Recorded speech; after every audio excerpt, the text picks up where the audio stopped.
जब कोई बच्चा पैदा होता है और पैदा होने के बाद सबसे पहली जिस भाषा को वह सीखता है या बोलना शुरू करता है वही उसकी मातृभाषा होती है। मातृभाषा किसी व्यक्ति की सामाजिक एवं भाषाई पहचान होती है। आज इस वैश्वीकरण के दौर में जहां दुनिया भर में 6000 से अधिक भाषाएं हैं, वहां पर कुछ ही भाषाओं का बोलबाला है। इस वजह से हर साल कुछ न कुछ भाषाएं लुप्त होती जा रही हैं। इसी वजह से ज़रूरी होता है कि मातृभाषाओं को बचाने के लिए बहुत सारे कार्यक्रम चलाए जाएं, बहुत सारी जागरूकता की बातें की जाएं, जागरूकता फैलाई जाए। इसी क्रम में अंतर्राष्ट्रीय मातृभाषा दिवस भी मनाया जा रहा है। इस अंतर्राष्ट्रीय मातृभाषा दिवस को हर साल मनाया जाता है। इसी के बारे में आज हम चर्चा करने वाले हैं और देखेंगे कि किस प्रकार से यह बांग्लादेश के अस्तित्व में आने से जुड़ा हुआ है। मैं हूं केवल आपके सामने और आप देख रहे हैं दृष्टि IAS का इंडर प्रोग्राम। चलिए शुरू करते हैं। आज हम जो कवर करने वाले हैं टॉपिक वो है कि खबर आखिर क्या है, उसके बाद चर्चा में यह खबर क्यों है। चूंकि आपको पता है कि अंतर्राष्ट्रीय मातृभाषा दिवस की बात हो रही है तो आपको पता होगा कि चर्चा में क्यों है। अभी आपको आइडिया लग ही गया होगा। अंतर्राष्ट्रीय मातृभाषा दिवस आखिर क्या है इसको भी हम समझेंगे और यह मातृभाषा दिवस जो है बांग्लादेश से किस तरह से जुड़ी हुई है, बांग्लादेश के अस्तित्व में आने को लेकर के इसकी क्या कहानी है, क्या पृष्ठभूमि है, इसको देखेंगे। उसके बाद देखेंगे कि इस दिवस का क्या महत्व है। उसके बाद हम देखेंगे कि भाषाओं के संरक्षण के लिए क्या वैश्विक प्रयास किए गए हैं। साथ ही यह भी देखेंगे कि भारत में क्या प्रयास किया जा रहा है। उसके बाद हम देखेंगे कि भारत में क्या संवैधानिक प्रावधान है मातृभाषा के लिए। ना सिर्फ संवैधानिक, हम अन्य कानूनी प्रावधान भी देखेंगे और अंत में एक अभ्यास प्रश्न जो आपकी तैयारी को करेगा और बेहतर। तो चलिए सबसे पहले देखते हैं खबर क्या है। इंडियन एक्सप्रेस में खबर आई थी कि international mother language day 2023, how 21 February help form Bangladesh national consciousness, यानी कि 21 फरवरी किस प्रकार से बांग्लादेश के अस्तित्व में आने के लिए योगदान देती है। तो बात यही आती है कि आखिर 21 क्या है। 21 का मतलब समझ जाइएगा, यहां पे 21 फरवरी से हो रहा है, ठीक है। इसी को 21 फरवरी वहां पे कहते हैं। कहां की बात हो रही है? बांग्लादेश की। और यह कौन सा 21 फरवरी का दिवस है? International mother language day. तो 2023 का भी 21 फरवरी को मनाया जा रहा है, इसी वजह से यह चर्चा में बना हुआ है। इसकी अपनी एक थीम भी है, इस थीम को भी हम अभी देखेंगे क्या है। बात आती है कि इस अंतरराष्ट्रीय मातृभाषा दिवस की शुरुआत कब से हुई। तो इसकी शुरुआत होती है 17 नवंबर 1999 को, जब यूनेस्को ने यह कहा कि अगले साल से, यानी कि कब से? सन 2000 से। कब? वही 21 फरवरी को मनाया जाएगा अंतरराष्ट्रीय मातृभाषा दिवस। और इसके लिए जिसने यह विचार दिया, जिसने यह प्रस्ताव दिया, वह व्यक्ति था एक बांग्लादेशी और उसका नाम क्या था? रफीकुल इस्लाम। अब यह क्यों हुआ, इसके पीछे की कहानी है, पृष्ठभूमि है, उसे हम अच्छे से समझेंगे। लेकिन मुख्य बात यह है कि अंतरराष्ट्रीय मातृभाषा दिवस को मनाने का उद्देश्य क्या था। तो विश्व के विभिन्न क्षेत्रों की विविध संस्कृति और बौद्धिक विरासत की रक्षा करना, मातृभाषाओं का संरक्षण करना एवं उन्हें बढ़ावा देना। सीधी सी बात है, लुप्त होती भाषाओं के साथ संस्कृति पर भी खतरा आ गया था, बौद्धिक विरासत पर भी खतरा आ गया था। अब बात आती है कि 2023 की थीम क्या है। इस साल की परीक्षा में पूछा जा सकता है। तो 2023 की थीम है बहुभाषी शिक्षा, शिक्षा को बदलने की आवश्यकता। देखिए यहां पर भी बहुभाषी शिक्षा की बात की गई है, यानी कि आप किसी भी भाषा में शिक्षा लीजिए लेकिन मातृभाषा में भी शिक्षा लीजिए। इसीलिए बहुभाषी, क्योंकि इस समय वैश्वीकरण के दौर में एक भाषा में काम चल नहीं रहा है। अब बात आती है कि मातृभाषा दिवस और बांग्लादेश का आखिर यह संबंध क्या है। तो हमें शुरुआत करनी होगी जब भारत पाकिस्तान का विभाजन हुआ और भारत पाकिस्तान के उस विभाजन के साथ ही पाकिस्तान दो हिस्सों में बना हुआ था, एक पूर्वी पाकिस्तान, एक पश्चिमी पाकिस्तान।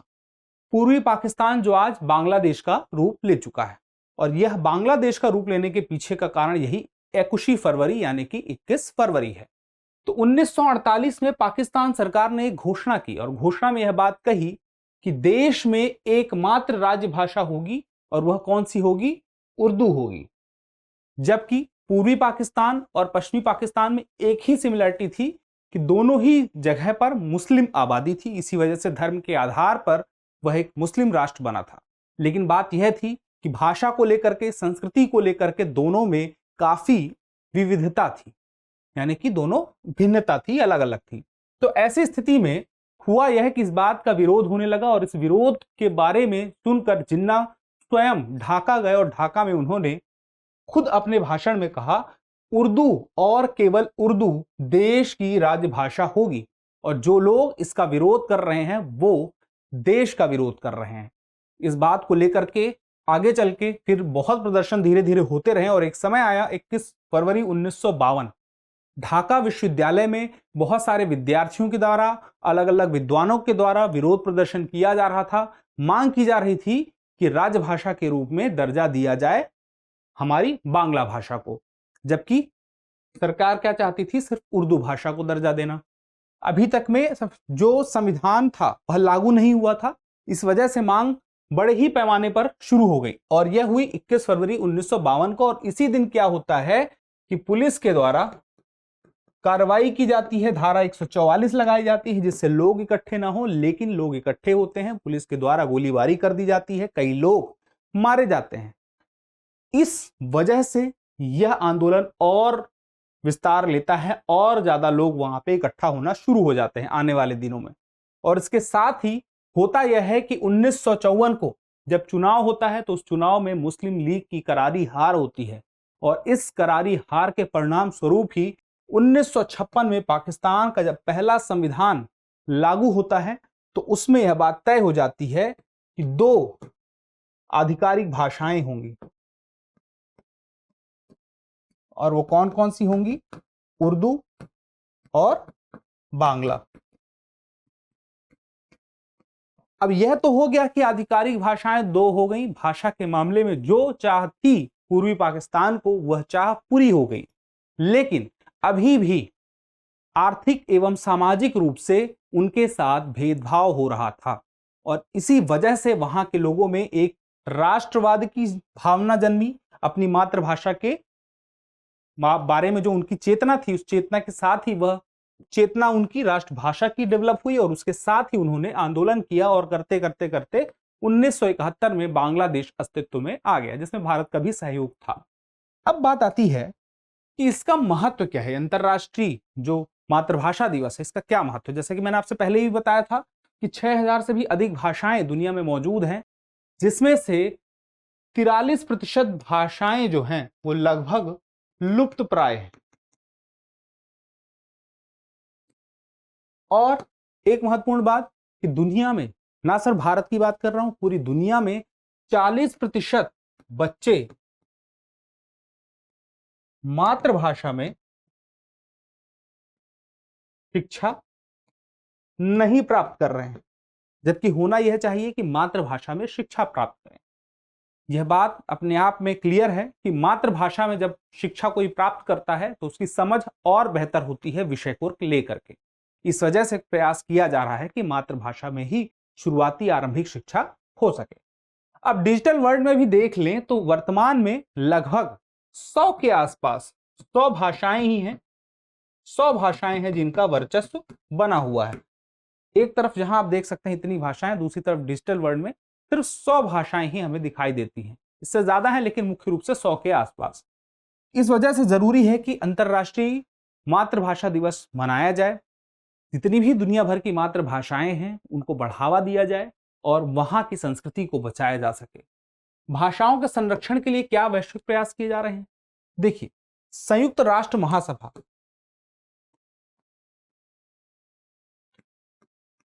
उन्होंने क्या किया कि 2022 से 2032 तक का जो दशक था उसे स्वदेशी भाषाओं के लिए अंतरराष्ट्रीय दशक घोषित किया और 2019 में भी स्वदेशी भाषाओं के लिए अंतरराष्ट्रीय वर्ष घोषित किया था। किसने किया था?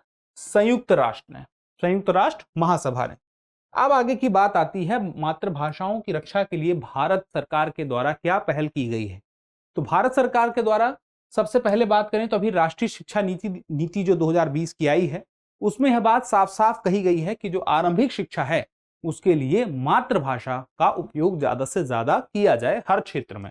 उसके साथ ही आप देखेंगे कि जो commission for scientific and technical terminology है, यानी कि वैज्ञानिक और तकनीकी के लिए जो शब्दावली के लिए जो आयोग है, वहां पर जो विश्वविद्यालय स्तरीय पुस्तकों का प्रकाशन है उसे बढ़ावा देने के लिए अनुदान प्रदान किया जा रहा है, प्रकाशन के लिए अनुदान।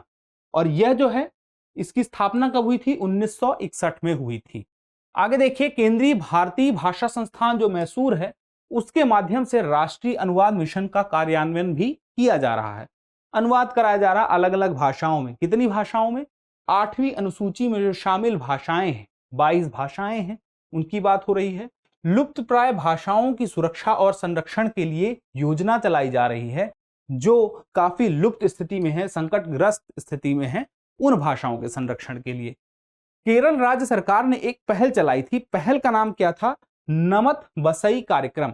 इस कार्यक्रम के माध्यम से आदिवासी बच्चों को उनकी भाषा में शिक्षा प्रदान करने की शुरुआत की गई थी, जो कि बहुत ही सार्थक पहल दिखी थी। गूगल ने भी एक परियोजना चलाई, नवलेखा। नवलेखा परियोजना यह है कि भारतीय स्थानीय जो भाषाएं हैं, उन भाषाओं में ऑनलाइन सामग्री वे उपलब्ध करा सके। कौन उपलब्ध करा सके? गूगल। अब बात आती है संवैधानिक और वैधानिक कुछ प्रावधान हैं, तो बिल्कुल हैं। देखिए, अनुच्छेद 29 में बात करें तो अल्पसंख्यकों को लेकर के बात कही गई है, भाषा के संरक्षण का उन्हें अधिकार है, मौलिक अधिकार है। अनुच्छेद 120 में देखें तो संसद में कोई संसद का सदस्य कार्यवाही के दौरान अपनी मातृभाषा में विचार व्यक्त कर सकता है, यानी कि जो हिंदी और इंग्लिश है इसमें तो कर ही सकता है, साथ साथ अपनी मातृभाषा में भी कर सकता है। अब बात आती है भाग जो 17 है, वहां पे अनुच्छेद 343 से 351 तक में आधिकारिक भाषाओं से संबंधित प्रावधान दिए गए हैं। कुछ प्रावधान समझ लेते हैं, जैसे कि अनुच्छेद 350(1) प्राथमिक स्तर पर मातृभाषा में शिक्षा की सुविधा की बात कहता है। अनुच्छेद 350(b) कहता है कि राष्ट्रपति को भाषाई अल्पसंख्यकों के लिए संवैधानिक सुरक्षा उपायों से संबंधित सभी मामलों की जांच और रिपोर्ट प्रस्तुत करने के लिए भाषाई अल्पसंख्यकों हेतु एक विशेष अधिकारी की नियुक्ति करनी चाहिए।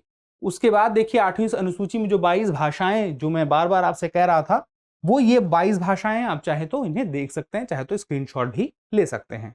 अब उसके बाद एक शिक्षा का अधिकार अधिनियम 2009 की बात कर लेते हैं। उसमें भी यही लिखा था कि शिक्षा का माध्यम जहां तक हो सके व्यवहारिक हो, वहां बच्चे की मातृभाषा होनी चाहिए। जहां तक व्यवहारिक हो, साफ साफ ये बात कही गई है, यानी कि जहां तक पॉसिबल हो सके।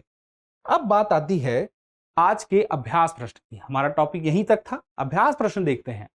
अंतरराष्ट्रीय मातृभाषा दिवस प्रतिवर्ष किस दिन मनाया जाता है? आपके ऑप्शन है 17 मार्च, 21 फरवरी, 5 जून, 10 जनवरी। आप अपना उत्तर कमेंट बॉक्स में देना ना भूलिएगा। आप कमेंट करते हैं तो हमें और बेहतर करने की प्रेरणा मिलती है। जल्दी मिलते हैं अगले एपिसोड में। तब तक के लिए स्वस्थ रहें, मस्त रहें और पढ़ते रहें। धन्यवाद।